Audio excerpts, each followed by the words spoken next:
When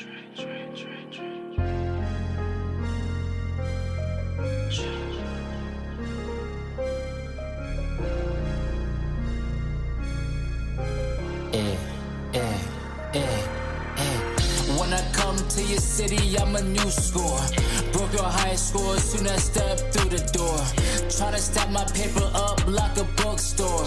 Money kissing each other like a rock and roll tour. When I come to your city, I'm a new score. Broke your high score soon as I step through the door.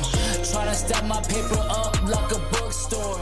Money kissing each other like a rock and roll tour. Hey, Tyler. Hey, Piat. Hey, Piat. Welcome to the New Score podcast. My name is Pat. This is my co-host, TYG, Tyler Pratt. Tyler, how we be doing?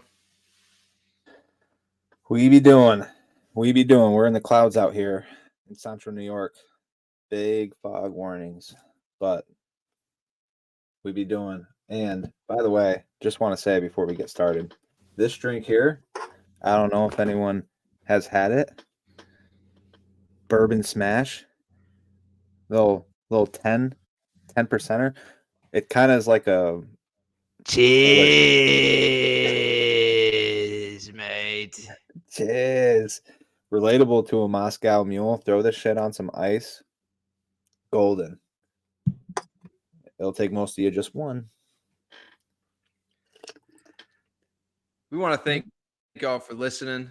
If you're on YouTube right now, don't forget to like and subscribe. Follow us on Apple Podcasts. Follow us on Spotify. Get at us on Instagram and Facebook. Thank you very much for the support.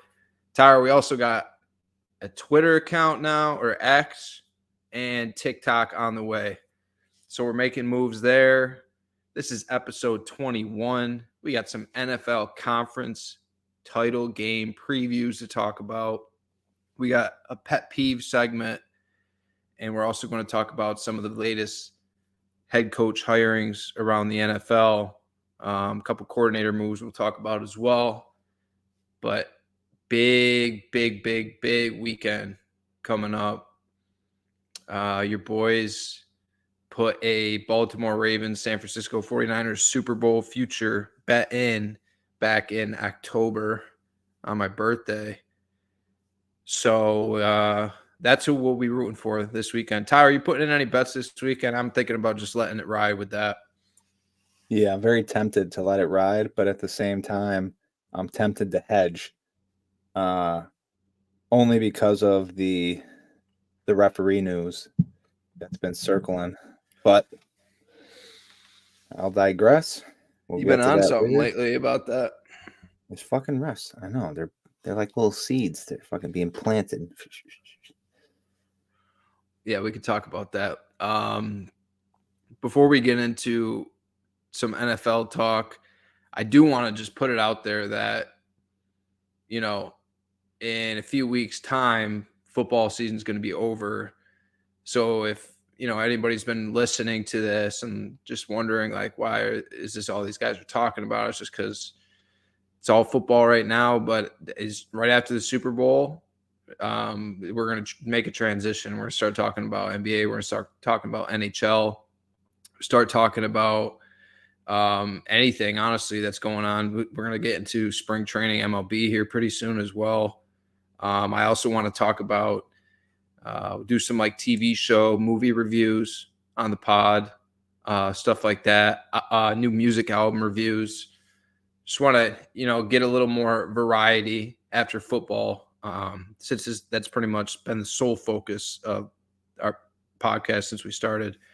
So I am excited to get into that in a few weeks here, but right now it's all NFL. We're going to talk NFL tonight, and that'll be that. And we hope everybody has a great weekend and enjoys some great football. Hopefully it's two great games, and we're going to find out who's going to Super Bowl. So we're getting down to the wire. It's a bittersweet time of year every year. It's very bittersweet because it's exciting, but it's also sad at the same time.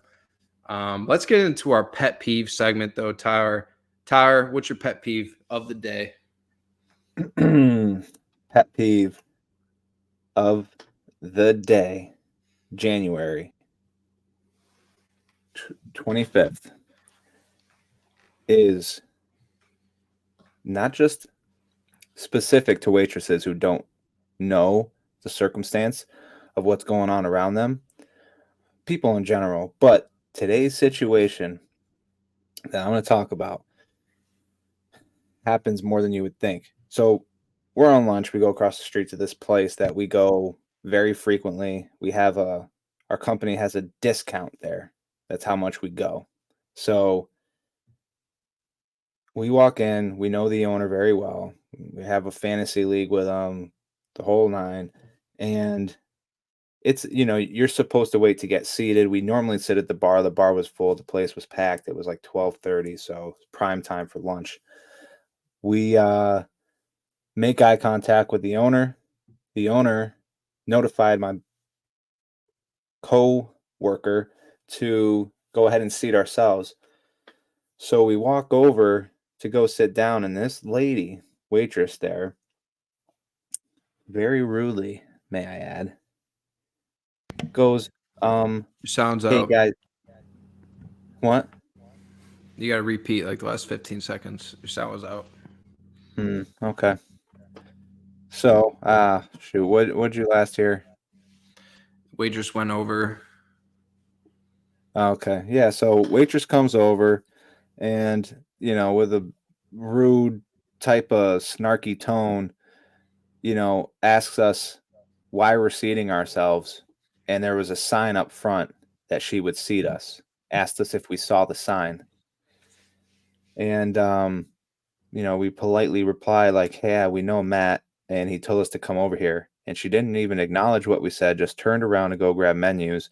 We were deciding between the two tables. We tried to ask her which table she'd rather us sit at. She didn't answer. She walks away. She comes back. We pick a table ourselves. We just choose the one that we would have rather had. And she goes, oh, playing musical chairs, huh? And I was like, this fucking bitch, dude. I can't. I just wanted to be like, listen, is there another person who can serve us? Because clearly you're not in the mood. And I'm not in the mood to deal with your shit. So, but I will admit, the rest of the lunch was just fine. But she definitely She was your kicked server the whole time? Yeah. Oh, it's Yep. awkward after that. Yeah. She didn't think it was too awkward. She, oh, can I get you anything to drink? I was like, yeah, get me a main lunch. Pronto. No, but She was talking so much shit in the kitchen too. 100%. 100%, dude. But yeah, that's my pet peeve. People just don't assume that you know everything. Like people, yeah, I'm sure people have done that before and they're like, oh no, I'm sorry, I didn't see the sign. But for the people who are in there very often, who you've probably seen before, we're not just going to go up and seat ourselves for no reason. Clearly, we have a motive. So just think before you act. And even if you did seat yourself on the own, like, it's not the end of the fucking world. Like, No, you're making money. At the end of the day, you are making money as a server. So Mhm. why are you going to act like it's the end of the world because somebody sat themselves? Right. Nobody else. Just so you can tell somebody that they're wrong. Yeah. No, this is actually how you're supposed to do it. Nobody else was standing up front waiting. So it's not like people had, precedent to be seated before us. So it was just like, she must have just been having a bad morning because that place doesn't serve breakfast. So they were only open for like an hour and a half by the time we got there. Couldn't have been too bad. But yeah, I digress. Pat, share. My pet peeve is kind of a blend of different things that just pissed me off this week, last week, this week. Oh, And yeah. it is it's NFL related. It's just kind of been like grinding at me. And I've been thinking about it a lot. I'm just like, I need to fucking just vent about it. There's a few things I want to talk about. The first thing is people, I don't even know what to call them, just trolls, people who sit on the internet. I'm so grateful now that I got banned off Twitter because that place is just fucking evil. Some of the shit that gets said on there, and people are so fucking negative. And it's like that's what they do all day. They just respond, talking shit, being super negative, not having a positive impact, positive effect on the world whatsoever. And part of that, dude, is these people who fucking act like they sit there and watch film on Brock Purdy. Those people are in the same basement to me. They're at the same level because I'm so sick of it, dude. I'm so sick of people acting like they know everything about football and it's okay to call this dude who's in his second season in the NFL going to his second conference title game, like saying that he's overrated or he's the system quarterback or he's just checking it down. I'm befuddled that these conversations are still going on with people. I don't have the energy. It's been a long week anyways at work where I don't have the energy to sit here and go through like my whole system quarterback rant like I did on a previous episode of just talking about like people have no fucking clue how difficult it is to play quarterback. You're playing the most difficult position in all of sports. And he has excelled at that after being the very last pick of the draft. No expectations from the dude. He just goes and he just does his job. He just makes the throws. He makes the right reads. He does everything. He wins. And then people just fucking talk shit about him. I don't understand it. I really don't. Yeah. It's just like people wanting to be negative, wanting to like talk shit, just like that's like their satisfaction is getting that out. I don't understand it. I don't understand that. And by the way, if you think he's just checking it down or he's just checked it down all season, that just proves to me that you don't really watch football. So I don't even like, I'm not going to waste my time arguing with you because you don't watch football anyways, if that's what you truly think, because you heard some idiot on fucking Twitter or somebody at work told you a joke about Brock Purdy and, you know, how he's not shit at quarterback. Like, I don't have the energy to argue with you. You're a fucking bum. And the same bums who are blaming Josh Allen for the Bills losing. Like, that dude had pretty much a perfect fucking game last week.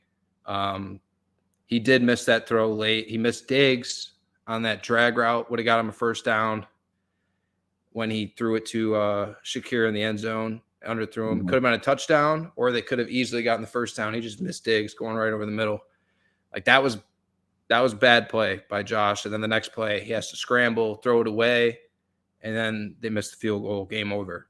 So that was his mistake. And then he also fumbled, but he got bailed out because Kincaid made a great play, batting the ball, and then one of their linemen recovered. I think it was Spencer Brown recovered it. But anyways, besides that, flawless game from Josh Allen. He continues to do it, continues to show up. He put a dime on Stephon Diggs in the fourth quarter of that game, threw an absolute dime right down the sideline, and Diggs dropped it. So a bomb. I mean, I don't know what – it's the same thing where people just, like, get off, like, just talking shit about quarterbacks and, like, riding with these narratives. And it doesn't make sense to me. I'm not – I do say that, but at the same time, Bills fans, you're not off the hook because, dude, I'm so sick of it. And at the end of the day, like, I really – like, it brings me joy to watch them suffer by seeing how they act. It's like it's like the Eagles and the Bills. I literally like enjoy seeing you falter in those moments because of your fan base, not even the team. Like, I like Josh Allen. I think Josh Allen's amazing. I think Jalen Hurts is amazing. But at the end of the day, seeing your team fail because of how your fans act, that does bring me joy, low key, really does. As a disclaimer, we have boys who are both Eagles and Bills fans, so no shot at you guys. We love you, but me and Pat are on the same page here. For real.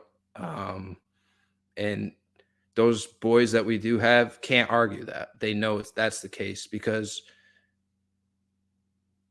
they're throwing snow every time it snows. They're throwing snowballs at the other team. Like they're trying to make a catch in the end zone and they're just chucking snowballs at him. And then of course there's sore asses. They're sore ass losers, so they're chucking it at the Chiefs and sitting there freezing in the stadium even longer. You're sitting there longer. Instead of getting in your car, you're going to be waiting in traffic for a goddamn minute, and it's going to be a rough ride home because you're sad and you're fucking cold. But still, you sat in that stadium because you wanted to throw snowballs at the Chiefs. Like, grow the fuck up, dude. Grow the fuck up. Y'all are I'm not going to get disrespectful, but goddamn, dude. And we find that's out not even all of it. That's not even all of it. Our boys were Did you see the video of the fans going at Gabe Davis? You know, I saw it, but I wasn't able to hear the audio because I was at work. You should listen to the audio. Bro, they were talking so much shit to Gabe Davis. One of these fucking idiots told Gabe Davis he couldn't run a route. He goes, Bills fans. Shut up, Gabe. You can't even run a route. What? These are Bills fans. What the fuck did you say? Can't run a route. Dude's an NFL wide receiver. Who the fuck are you? Like fighting with their own guys because Gabe Davis allegedly stuck up for Tyler Bass. Oh, and by the way, Tyler Bass getting death threats this week. So great job, Buffalo. Tyler Bass is getting death threats. Gabe Davis stuck up for him on the bench, just being a good teammate. So they start going at Gabe Davis for that. And they're just talking shit back and forth. And Gabe was pissed, and I don't blame him. I don't count on him coming back to Buffalo this offseason, but I wouldn't either. I'm not going to, harp on that anymore. I said what I had to say, and that's that. Anything you want to throw in? Yeah, I actually heard I read something that they were raising money. They raised like 100,000 or something like that in Buffalo for Tyler Bass. Why he needs the money? I don't know. Maybe it was just like hey, we forgive you, go get it. But then you got the other half, the other side of Buffalo fans who are like, hey, go kill yourself, fucking choke on spaghetti, So and then to yell at your number 2 receiver and tell him that basically he's worthless and throw snowballs at him, like, dude, you have to be in a bad place as a football fan. I get it. You just lost your hurt people. Yeah. So I don't know, but obviously we feel how we feel about certain fan bases, and it just is what it is. But you ain't gonna catch me throwing snowballs at no Cowboys, even Mike McCarthy. I think that'd be funny. You think he'd eat it? Yeah, that dude. Instead of catching it with his hand, he'd be like,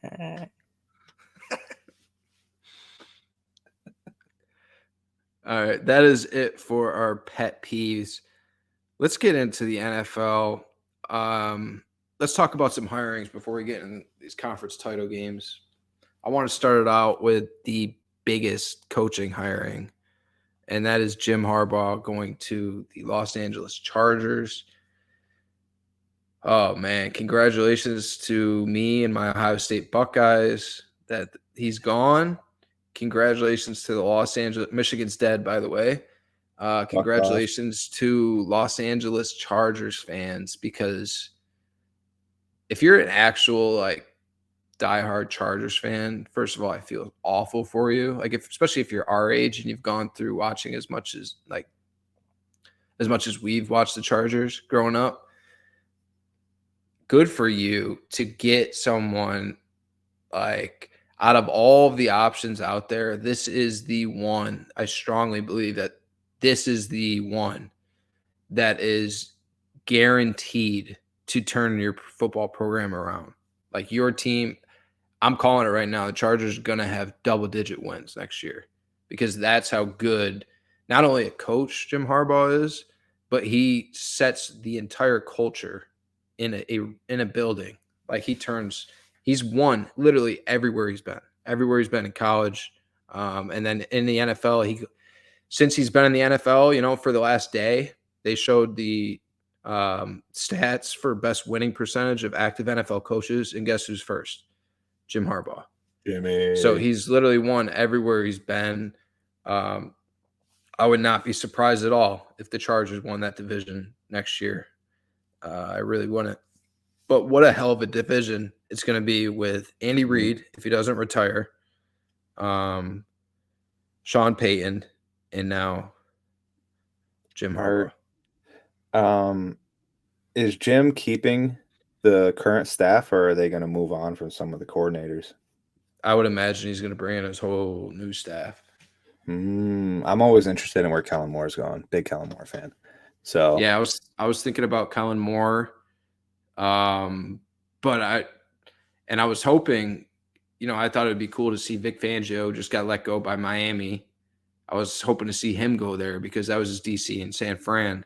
So that would have been cool to see because Vic Fangio's, arguably the best at what he does. Did he defense coordinator? Went to Miami the Eagles. Fire him? Oh, he went to the fucking Eagles, dude. Literally like 12 hours after they fired him, he signed with the Eagles. What is wrong with Miami? That dude did a hell of a job with that defense. As many injuries as they had. I know the first half of the season was a little rough, but second half of the season, they were the number one defense. They were averaging like 15 points allowed a game and getting a lot of turnovers, a lot of pressure, a lot of their top guys getting hurt. And then you fire the guy? They were top 5 defense when everybody was healthy. Exactly. Apparently, the secondary did not get along with Fangio. And when I hear the secondary didn't get along with Vic Fangio, that tells me that Jalen Ramsey can't stand him. That's all that tells me. They're not going to come out and say like Ramsey specifically, but in my head, I can just imagine that. And something I will say is I was shocked. I talked about it 2 episodes ago when we were reviewing the wild card round. I was shocked that Fangio didn't say, okay, we're going to take Ramsey and we're just going to eliminate Rashee Rice out of this game. We're going to put Ramsey in the slot, fuck everything else. Like it's do or die right now. We're just going to have Ramsey follow Rice. And that's that. But they didn't do that. They had him stay on one side of the field. And it's like he didn't even have any impact on the game at all.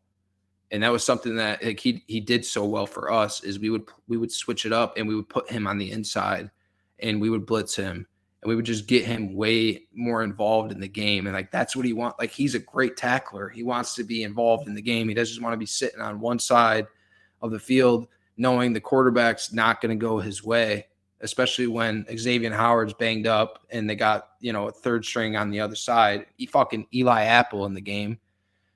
Like, why they didn't use Ramsey to just follow Rice, like, that's something I can imagine that Ramsey was probably furious with, or the secondary as a whole. But yeah, Vic Fangio is a great defensive coordinator. They were a top 5 defense when everybody was healthy, but he goes to the Eagles. And while we're talking about instant turnaround with the Chargers, I expect that to be instant turnaround Philly's defense because Vic Fangio is that good of a DC.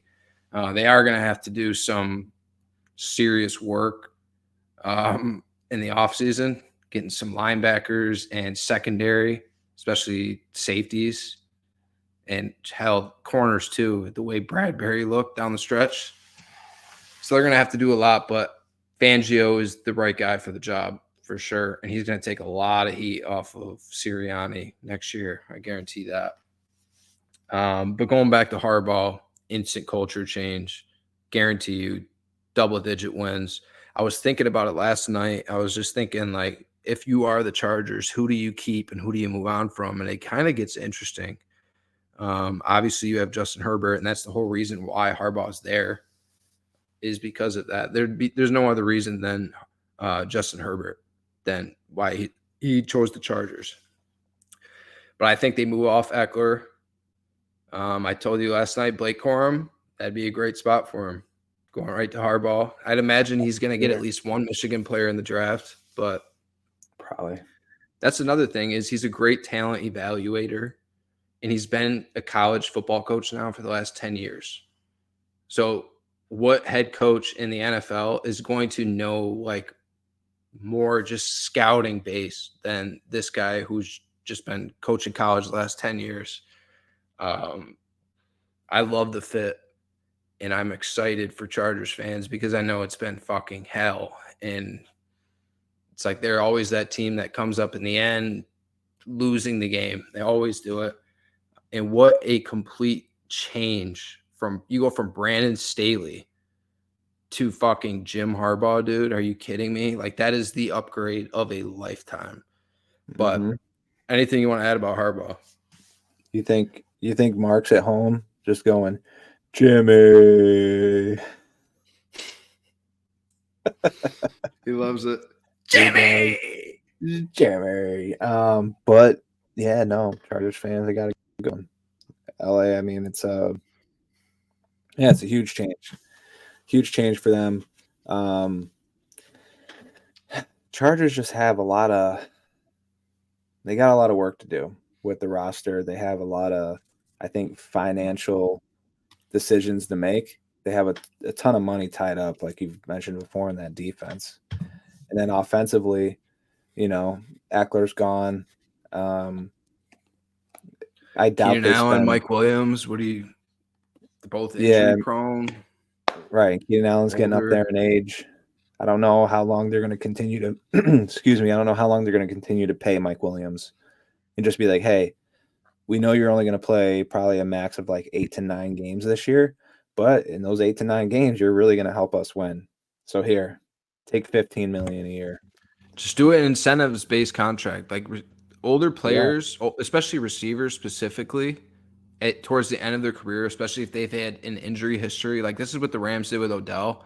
Just load the contract up with incentives. And like that's what the Bucs did with Baker this year. When you're in that situation where you're like, damn, this could go either really well for us or this could really hurt us. Something to like prevent, like to make you sleep better at night is by just doing an incentives-based contract. And I think Mike Williams, that would fit like a glove for him because of just how banged up he's been. Like show us that you could play, 12, 13 games, let alone 8. You know what I mean? Like exactly. Yeah. Show us you could do that, and then we'll reward you at the end of the year, based off of everything. Yeah, and But I feel like him, Keenan Allen. Yeah, well, I was gonna say, like, I feel as if a lot of Chargers fans and even the team or the organization, would probably feel a lot more comfortable with their wide receiver core if, I don't know if I'm gonna butcher his first name, but Quentin, is it Quentin Johnson, the rookie? He just had a very, very down year, I think.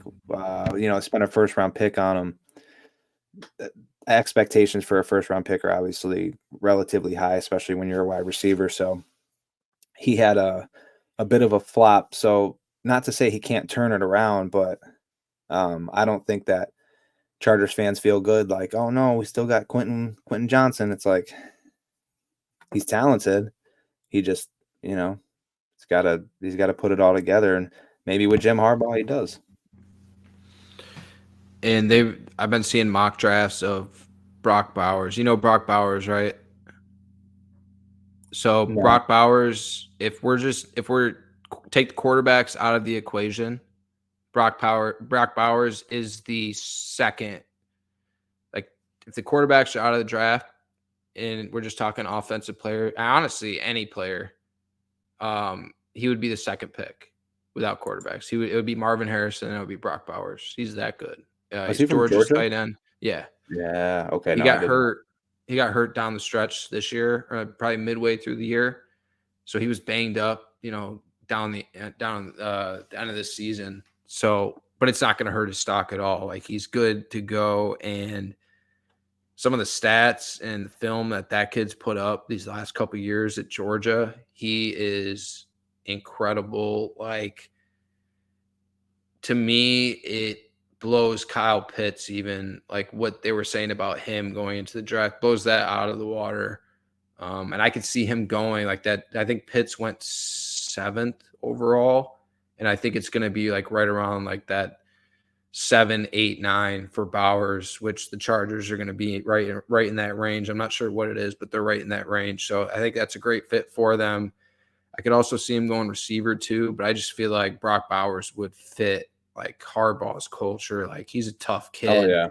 and he's an animal at tight end. And like, if Keenan Allen's coming back and then you have that option at tight end, and I just know whatever Harbaugh does, I just know it's going to be a good fucking team next year. What they do with Derwin James, I don't really know. What they do with Bosa, I don't really know. Khalil Mack probably gone. Like I said, Eckler, I would say gone. And then those two receivers, do you bring both of them back, or what goes on with them? But either way, it's going to be Justin Herbert and Jim Harbaugh leading the way, and I would like my chances with those two. Next hiring I want to get into literally just happened. Raheem Morris, Rams defensive coordinator, last 3 years, just took the Atlanta Falcons head coaching job, and that's what I was concerned about. As the days just kept going on with the Falcons after 2 interviews, not hiring Belichick. Like we're a week and a half into this now, and they still haven't hired him. I'm getting nervous because Raheem Morris came from Atlanta. He was their interim coach when they made their last coaching change before Arthur Smith. He took over that team and turned them all the way around. But then when the new coaching staff is hired in, he's out of a job. So we are blessed. It's just like perfect timing where we lost Brandon Staley that offseason, so we could bring in Raheem Morris, and he was an incredible defensive coordinator. Absolutely loved Raheem Morris. Like what he did with that unit for us this year with, like, I know the names, but most fans would not know the majority of the names on that defense, and what he did with those guys this year, or even last year with some of the injuries we had. And the defense played, pretty well. And obviously the Super Bowl, like he was our DC when we won a Super Bowl. So I'm forever grateful for Raheem Morris. Great coach. Sucks that we lose him, but I'm happy for him in a spot where he's definitely comfortable in Atlanta. And I expect Atlanta to have, like a whole new culture change in there too. Just like, they're going to have to get the offensive coordinator right, though, and I am worried that he brings somebody with him from the Rams. That's another thing I'm concerned about, is if he's going to bring, Zach Robinson or somebody else off the staff to be his OC, because that's what DeMeco Ryans did. He took Bobby Slowick away with him. So stuff like that happens. I am a little concerned with that, but good for him. And then what else we got? We got Brian Callahan, the Bengals OC, got hired by the Titans the other day, and they were saying that Aaron Glenn to Tennessee was pretty much like a done deal, but they end up hiring Callahan instead. Very interesting things going on in Tennessee. Don't really know what the plan is. They fired Mike Vrabel, who I've said he's my second favorite coach in the league, and I wish Ohio State would hire him because I think he's that great of a football coach, and he's instantly going to, I'm not giving him 10 wins his first year, no matter where he goes, like I would Harbaugh, but he's turning something around. Like no matter how, like if he goes to Carolina, I would expect Carolina to still, fight every week, be in every game. That's how good he is. So I'm shocked that Mike Vrabel still doesn't have a job, and I'm shocked that the Titans, moved off of him to get Brian Callahan, who I don't really know a ton about, but it's tough to really, get behind these guys because it's the Bengals offense where a big piece of that is Zach Taylor. So it's like how much of, the success that went on in Cincinnati, how much of that, can we credit Brian Callahan for? I know his dad is Bill Callahan, one of the best O-line coaches ever in the league. So he's a football guy. He's got a great football background. I was just very shocked to see that hiring. And I was shocked to see him fire Vrabel, but anything you want to throw in about those two? Well, I was just NFC gonna. South moves. Yeah, I was just gonna say, did Carolina make a move? I was just gonna get into that too. Yeah, because I don't know. What's I'll wait. Actually, I'll wait to ask my question until after, but I'll let you go. Yeah, so AFC South, Titans hire Callahan. Jags got a new DC who was in Atlanta. That's it for that division. NFC South, like I said, Raheem Morris to Atlanta. The Saints are staying put with Dennis Allen, which we talked about last episode. We were shocked by that. And there's rumors that John Gruden, I'm pretty sure they haven't made anything official yet as their OC, but I've heard rumors John Gruden's going there to be OC, reuniting with Derek Carr. And tell you what, if the Saints are 3-4, about midway through the year, Yeah, Kitchen's gonna be hot for Dennis Allen, and John Gruden is right there to take that thing over. So that's gonna be interesting if that happens. I was just about to say, like, doesn't that just reek of interim? Oh yeah, them hiring him, So and that's a way that they can do it without, being like kind of being like that organization to be like, okay, we're gonna be the team to bring John Gruden, like after everything that went on with Gruden, like we're gonna be that team, to bring him in, give him this big contract to be our head coach. No, I can see it where it's like, we'll stick with Dennis Allen, we'll see how it goes, and then if the season does start to falter next year, we got this guy, John Gruden. He's already here. Why not? We're not paying him a boatload of money. Most likely, he'll probably, make like 10 mil tops as a coordinator. So that'll be interesting to see if he goes there. I would love to see him back in the league. But Carolina, they hired the Bucs OC, Dave Canales, who I don't want to take anything away from the guy. Tampa Bay was a complete surprise this year. They had a phenomenal season. How Baker Mayfield performed, getting to the divisional round, nobody would have, predicted that beginning of the year. So I don't want to take any credit away when I say this about Dave Canales because he had a great season, but it was his first year calling plays in the NFL. Before that, before this year, he was never an offensive coordinator. He was wide receivers coach, I believe, or no, quarterbacks coach in Seattle. And he had been in Seattle before Tampa Bay for like the last 7-8 years, I want to say, all the way back to that Super Bowl. So, well, longer than that, actually. So it's been a minute that he was in Seattle and wasn't really ever, his offense there. He was a part of it, but at the same time, I can't get excited about a guy who's been calling plays for 1 year, especially when we talk about these other options out there. We talk about like the Belichick's, Vrabel's, Ben Johnson, Bobby Slowick. Like when you have guys like that, it's hard to get excited about the Dave Canaleses of the world or the Brian Callahans. But I could be wrong. That's just, you never know sometimes. You really never know. The Rams were looked at as dumb when they hired 34-year-old Sean McVay. So nobody really knows until we actually see what the product is. But at the same time, there's not a lot of people who are qualified that are going to even want that Carolina Panthers job.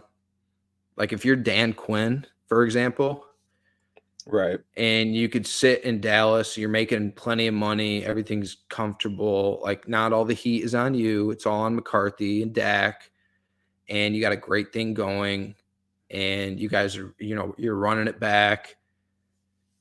Like that sounds a lot more appealing than going to Carolina, dealing with David Tepper, and what that mess is right now for the Carolina Panthers. Bryce Young, is he the guy? Dave Canales is gonna he's gonna have to do some heavy lifting. Carolina, they do have a new GM though. I do want to mention. So there is that in between guy from the coach to the owner, and that's Dan Morgan, who played at the U. Back when the U was at its peak, linebacker. It was just an absolute animal. went on to play with the Carolina Panthers. He played with the Bills as well. But, peak of his career was as a Carolina Panther, and he was just an animal linebacker. So that guy being your general manager is definitely a great thing because he's a complete football guy. And not only that, but he's an alpha.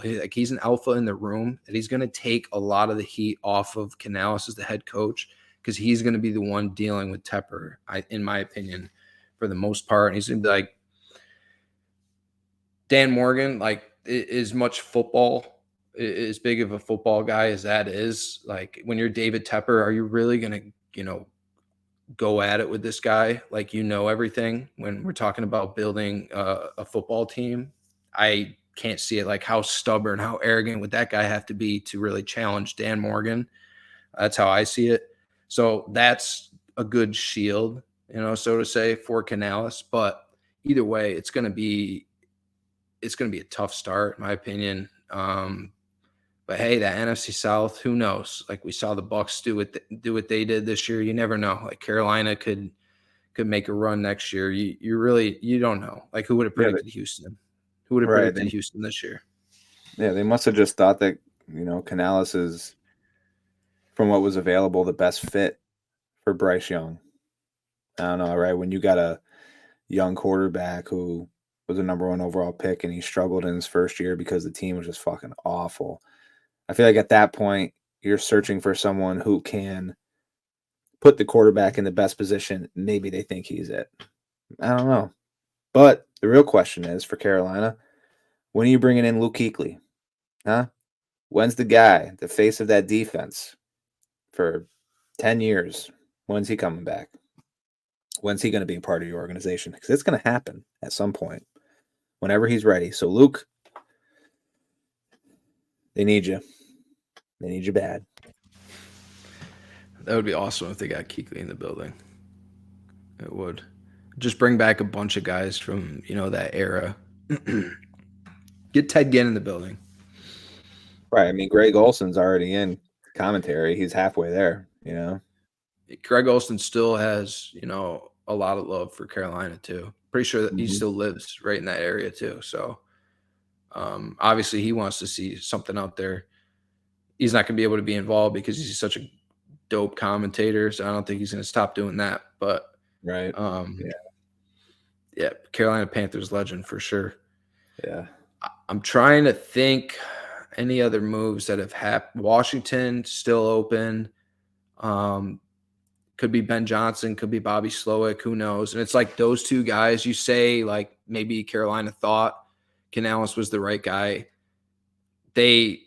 I guarantee you, if you ask them, behind closed doors, Bobby Slowick and Ben Johnson are above Canales on that list. But Ben Johnson turned them down last year. So if he turned them down last year, you think he's going to take that job this year? I don't think so.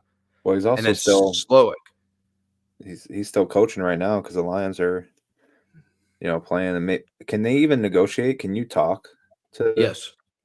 And that's that's fucked up. That's a whole separate discussion that we can get into. That's fucked up, in my opinion, that these teams are allowed to hire in this phase when guys are still going, because it takes away the focus from the actual games that are happening for these coordinators. Because this time of year, Final Four teams, there's always a coordinator on, at least 2 of those teams that's getting interviews as a head coach. So it's just not okay, in my opinion. Like, just wait until after, the season's actually over. There's going to be plenty of time to make moves, and just make it like free agency. Like, we're going to start doing it on this day, and it would just take away all of this bullshit and just allow these guys to focus on, scheming up for what's the biggest game of their coaching career, this week.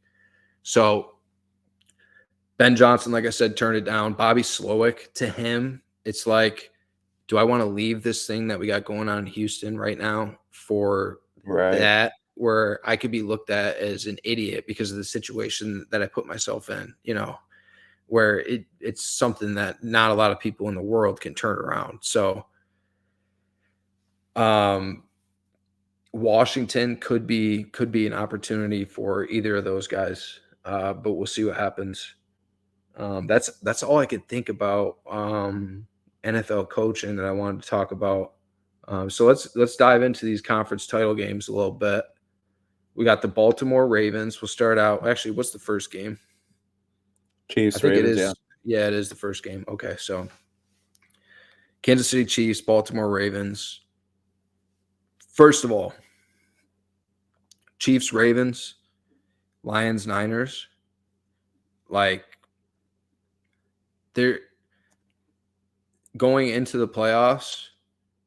I would have maybe said Dallas instead of Detroit, but like these are the 4 teams that I would think, are really worthy of being in the Final Four. Like at the end of the day, Dallas couldn't do it.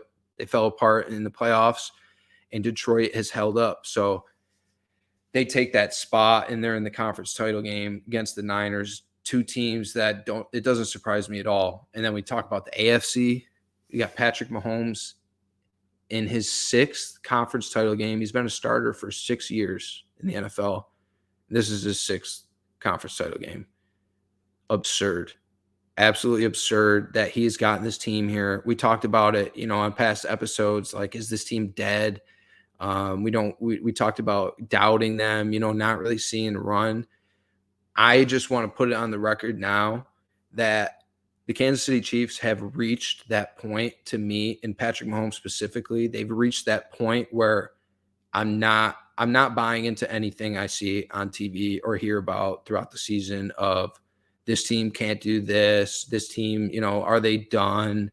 Are they going to lose their first playoff game? I'm not listening to it. It's garbage to me, just like it was garbage for the Patriots all those years when they were doubting Brady and they were doubting those teams, going down the stretch. And then, what do you know? Tom Brady's in the AFC title game again. So I'm just done. I'm not dealing with it, and I'm done doubting this team. I take full responsibility for my actions. I said Travis Kelce even looked a bit slow, I even said washed up. He had a great game last week, Buffalo, 2 touchdowns, and he just looked like a different guy on the field, and that's what these dudes do. They completely lift their game in the playoffs. So all respect in the world to Andy Reid, Patrick Mahomes, Kansas City Chiefs. That defense is feisty too. One thing I want to mention, Willie Gay got banged up last week, and he is going to play in a critical role. I don't know if he's going to be able to go. I don't know if he does go, if he's going to be 100%, but he is the X factor in this game to me because he's that guy on their defense that they put in at spy. So they had him in a spy on Josh Allen last week. He goes out of the game, and then Josh Allen starts getting loose a little bit in that game. His sole responsibility this week, if he's out there, is going to be, eye to eye with Lamar Jackson and following him around the field because Bolton is a great athlete, but he's not Willie Gay when it comes to, speed, sideline to sideline. Like, that's a great guy to have, to just be like, hey, don't let this guy get loose on us. Take that effect, his running game out of the game, and give us a chance to play some coverage and force them to run the ball against us. So I'm a little nervous about this one, Tyler. I really am, because I could see Kansas City just, as good as the Ravens defense has looked, it really looks like the Chiefs offense has turned a corner right now. And like I said, great teams, great players, they elevate in the playoffs. And honestly, that game last week against Buffalo, people want to blame Tyler Bass and just saying like, well, missed a kick. First of all, Mahomes was still going to have time to go down the field. So that would have been, just another heart-wrenching way to lose, is Mahomes going down the field on you and then Bucker drilling a field goal or Mahomes throwing a touchdown. But people forget about like Sean McDermott or whatever when they had when they made it the option to fake the punt with DeMar Hamlin and they get stuffed. And at that point in the game, by not getting that, you're setting Mahomes up in the red zone already with a chance to make it a 2-possession game in the second half. And that was just idiotic to me. It really was. Because to me, if you're gonna do that, put your best player on the field. Put Josh Allen out there and, just fucking have him do him. Like, do you, Josh, and get us a first down. Like, if he takes off with that, like if he scrambles a little bit and takes off, I bet you he's getting 4 yards. I bet you that, or somebody's going to be wide open. So I was shocked to see that. And then Hardman fumbles it at the goal line. So they're about to go up 2 possessions on you, and Hardman fumbles it. Great play by, I believe it was Poyer. Great defensive play, but either way, like, you get bailed out in that moment. That could have been huge. Like, the game could have potentially been, pretty tough to come back from at that point. And then also Josh Allen fumbling late in that game, and Kincaid makes a great play and swats the ball, and then the offensive lineman recovers it. And it's like, that could have been a play that just completely ripped your heart out too. So people are going to point to the missed field goal. I get it. And it was bad because he didn't account for the wind at all. It just looked like the moment was too big for him. And I just feel awful for Tyler Bass, as a kicker, having to wear that, like the game coming down to you, that amount of pressure, and all those people relying on you making that kick. Like, that shit's not easy. Like, we don't talk about it enough, how tough it is for these kickers in those moments. Like, it's no accident that we call Adam Vinatieri the GOAT, because, like, yeah, there's kickers who have better numbers than that guy, and will, like, statistically, I'm pretty sure Justin Tucker is the best at this point. But if we're just talking about, like, key games, key playoff games, being able to drill that kick in that moment, that is so tough. And so I really feel for Tyler Bass, because he has to be hurting. I'm assuming he's going to be out of a job because of that. And he didn't look good, in the weeks prior. I know he missed 2 kicks against Pittsburgh in the wild card round too. So feel for that guy. But going back to the Chiefs, Tyler, this is as good as it gets. Patrick Mahomes versus Lamar Jackson. Is Lamar Jackson finally going to, have that statement win where he takes out the dynasty Kansas City Chiefs in front of his Baltimore crowd, a team where last time this year, we didn't even think he was going to be back in Baltimore. And, they work it out. He has the season that he has. They have the season that they have. And they're in this spot with a chance to play at home to go to the Super Bowl. It's as good as it gets to me. Chiefs, Ravens. I am absolutely stoked about this game. Obviously, I'll be pulling for Baltimore because we got Baltimore, San Fran in the big dance. But what do you got for this game? Well, yeah, I don't know. I think Baltimore should win by a touchdown.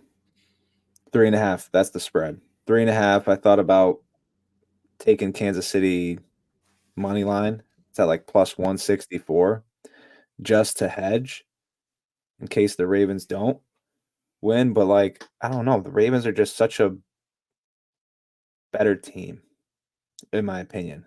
They just have a better roster. But the Chiefs have Patrick Mahomes. They have him. So it's tough. But I don't know. I mean, I think you go coach to coach. You got Harbaugh versus Reed, elite matchup.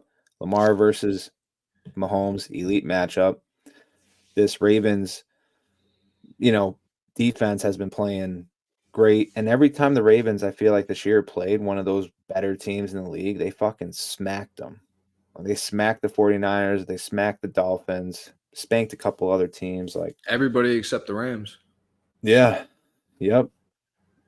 So I just feel like, I don't know. I feel like this shouldn't be a 3-point game, but it probably will. It's the conference championship. It's Pat Mahomes, Travis Kelce, and his girlfriend, So, and this was what I was going to say earlier about the ref, because I saw this video and I just love, God bless you, by the way. I love these videos that are going around. I forget who it was. I forget the name, but they were putting out all these statistics on this ref, which, by the way, it is kind of, to me, it's a little fishy but the NFL doesn't pick the crew. They don't pick the referee crew until like a week before the game. Instead of deciding at the beginning of the playoffs, like, okay, you're going to be here, you're going to be there, this crew is going to do that one. They wait until the week before the game. They wait until the games end in the divisional round. And then they figured out, all right, it's going to be Chiefs Ravens. And they go pick this Smith guy. This Smith referee is notorious. And these stats that came out are concrete. He throws like an incredible amount of flags and penalties on false starts. And there was one other thing against the home team. So in this case, against Baltimore. And he's just a big time, like, I guess home teams have like the lowest win percentage out of all of the referee crews against this ref. So it's just like, and these people are throwing all these stats out there. I'm like, oh God, here we go, dude. If the Chiefs win this game and it has something to do with a call by that referee, people are going to go ballistic. And I can see it. I can see it. And we will remember this moment. I don't want to not talk about the Chiefs defense, though, too, because I could see them really mucking it up for the Ravens offense, and Spags going in there with a good game plan. I got all respect in the world for that guy and what he's done in big-time playoff games with some of the schemes that he's put together. So I'm really curious to see. I hope, for the game to be as good as it's going to be, I hope Willie Gay is healthy out there, and seeing what he can do with Lamar. Just taking my hope that the Ravens win out of it and it being a great game. This Chiefs defense looks legit. Tyler talked about Trent McDuffie when he was on and he was wearing the T-shirt. I don't think enough gets said about that guy and how great of a corner he has been since he's been in the league, and he's so young, just like the rest of that secondary, dude. They're so fucking young. He's a stud. And they already got rings. They already got rings on their finger, and it's like they just got into the league. Like, this team's got it going on the defensive side of the ball. Like Chris Jones, he's going to get going in a big-time game. So it's like you got that, you got Chris Jones, and then you got the Ravens D-line with what they've been. And, God, their linebackers are so good. We talk about Nick Bolton and Willie Gay for the Chiefs, but, God, Patrick Queen, Roquan Smith, like these guys are out of this world. And then Kyle Hamilton, wow, he's really come on. We talk about McDuffie since he's gotten into the league, the kind of player he's been. Same thing with Kyle Hamilton. Like, people were a little shocked. I remember when the Ravens drafted him in the first round because they're like, why are we drafting a safety? Like, they don't need a safety. But it's like he just fits like that team so well. Oh, yeah. Like he's a Baltimore Raven. Like Roquan Smith, he's a Baltimore Raven. Like these guys are just fucking dogs out there on the field. I would imagine Kyle Hamilton's big part of his responsibility on Sunday is going to be taking Kelsey out of the game. So that's another matchup. Like I'm talking about Willie Gay matching up, Lamar in the contain. I want to see Kyle Hamilton against Kelsey in this game because he looks like Kelsey's turning it on. And then Kyle Hamilton, I hope he's 100%. I know he's been banged up, the later part of the year, but God, this is one I'm really excited about. I couldn't ask for a better AFC matchup for the conference title game than Chiefs Ravens. So pumped about that. Let's get into the NFC matchup. Detroit Lions at the San Fran 49ers. These are two guys, Jared Goff and Brock Purdy, who've just gotten shit on parts of their, career. People were shitting on Goff when he first got to Detroit, and then it's certain parts of this year just talking about like how he can't win a big game or he can only play at home or he can only play in a dome, all this. And then I've already talked about, the hate that Brock Purdy's got, and for him to take this team to this point in his second year for the second year in a row is incredible, unheard of. Like, it doesn't happen. That shit doesn't happen in the NFL. Like, the offense is clearly better for all of you know-it-alls. The offense is clearly better right now than it ever was going to be with Trey Lance and than it ever was with Jimmy G when, he made those runs with the 49ers. Because at the end, you knew Jimmy G was going to eventually, make that mistake. And for Brock Purdy, he drove them down the field last week. Like, they were down in that game. He didn't have, his best game, but sure enough, end of the game, when you need it, game-winning drive, he does it. So what more do you want from the kid, honestly? I'm really happy for Jared Goff. I said that when they beat the Rams. And then getting that win against Tampa last week. Just what a moment for Detroit. They're literally one game away from going to the Super Bowl. So those fans have to be, on cloud nine right now. So I'm happy for them. But is it spread 7 right now? I'm seeing 7. They're not giving them much of any chance. And I think that's honestly right where Dan Campbell wants to be. Exactly where this crew wants to be is, hey, man, don't give us any hope. We're going at San Francisco, the team everybody expected to be in the Super Bowl. Just keep doubting us. The weather looks like it's going to be good. So, while Jared Goff hasn't been the best, outside of a dome or in certain situations, weather conditions, looks like it's going to be a pretty nice day out there for Sunday night. So could be some points scored in this one. I could see both offenses getting after it. I think what it really comes down to in this game to me is battle of the trenches. Detroit's offensive line, maybe the best in the league, definitely top 3 unit, going against that San Fran front. Like, Chase Young, it's time for you to do something, dude. Like, this team made a move for you at the deadline, getting you from Washington. You were the fucking pretty sure your 2nd overall pick when you got drafted, and it's like, where are you? Like, Bosa's on the other side. You got no excuses in the world. Like, you got Armstead on that D line. It's time to like make an impact on the game. We see Aiden Hutchinson do it for Detroit. We've seen him doing it in this postseason. It's time for Chase Young to step up and really make an impact. I think it comes down to the battle of the trenches. What can Detroit O-line do to mitigate the pressure from San Fran? Because if Jared Goff is comfortable with those weapons, and maybe Sam Laporta has got to be a top 3 tight end in the league right now, and he's a fucking rookie. Dude is a baller. And we talk about that wide receiver unit. St. Brown's an animal. Josh Reynolds has looked great, and he's already got that chemistry with Goff. And then Jamison Williams, we got the deep threat. Like, they got it going on. We talk about Gibbs and Montgomery. If the O-line can just make Jared comfortable so he could just, set his feet, sit in the pocket, and make throws, they can get after the San Francisco defense. Like, we saw it happen a little bit early in that game last week. And if you can run the ball on them, which Detroit can run the football. So if you can run the ball on them and then you could take away the pressure off of Jared Goff and just let him, be able to make these throws, this could go right down to the wire. Like, I don't understand 7 at all. I think this is going to be a much closer game. And just like the Ravens, I'm hoping the Niners pull it out so we can, make some cash this weekend. But I expect this to be a great game. And then on the other side, Detroit's defense has looked, a lot better than what they were throughout the season.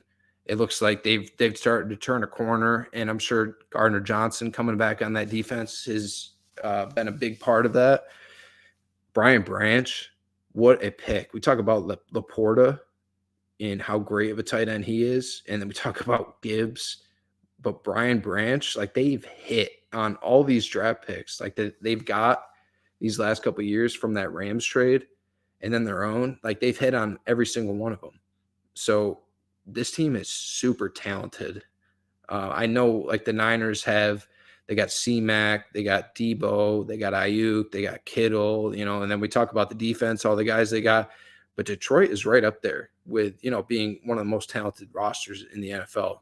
So another thing I want to dive into before you talk about this game is Debo's shoulder. I think Debo is going to be the X factor this week. Like, is he going to be able to go all game? Like, yeah, he's going to play, but is he going to, that first hit he takes on Sunday, is that going to be, is that going to be it for him? Because we've seen it where he's taken these shots from playing, not 100% this season, and he takes that big hit because he's such a physical runner. Like, he's not going to shy away from any contact. So is he going to be able to play the full game? Because he's the X factor to me in that San Francisco offense. Detroit is phenomenal. It's stopping the run game. So their eyes are going to be set on taking McCaffrey out of this game and then making Shanahan and Brock Purdy, making Shanahan scheme it up and Brock Purdy execute some throws for this team. Because Detroit's run defense is, like I said, really good. They're going to try to take McCaffrey out of the game. I want to see that matchup because 49ers run game being what it is, Detroit's run defense, great matchup for Sunday in this game. But Debo Samuel, he's the X factor to me in this game. I just want to I want the Niners to go, aside from the bet we put in. I want McCaffrey to get there one time in his career. McCaffrey and Trent Williams both deserve to go to a Super Bowl, whether they win one or not, at least get there. Detroit's full of a bunch of young cats. They'll be fine. They'll have another run. But yeah, I mean, 7 is pretty big for how well Detroit's playing. I just don't think that the bookmakers are putting any respect on their defense. Fair enough though. Like, their defense has been very bad towards the end of the season, the second half of the year. And, like, as you mentioned, maybe they've turned a corner these last 2 games, but you're going to San Fran against that offense. Their defense hasn't been that great. Niners defense is obviously very good as well. So I understand the 7, but it is a big number. It is a big number. And if the Lions are hot, they can play and beat anybody. So might be too big. So 65% of the tickets are on the Lions. So I think people are on the same page. But by the way, that Ravens-Chiefs game, 50-50. 50-50 on the ticket. So,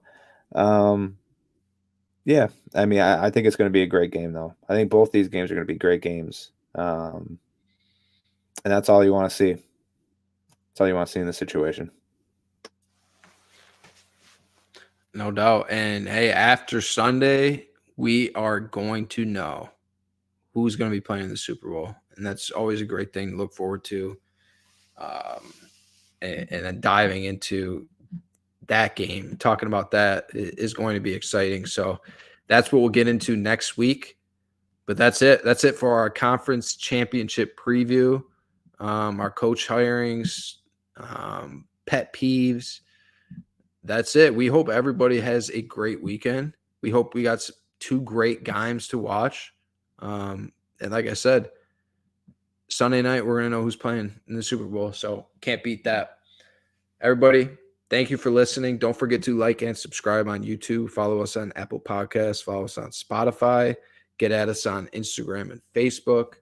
Thank you very much for listening. We will see you next week. Goodbye.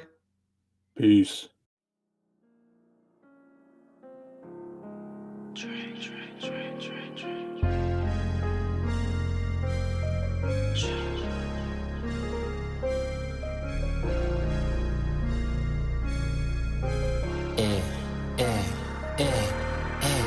When I come to your city, I'm a new score.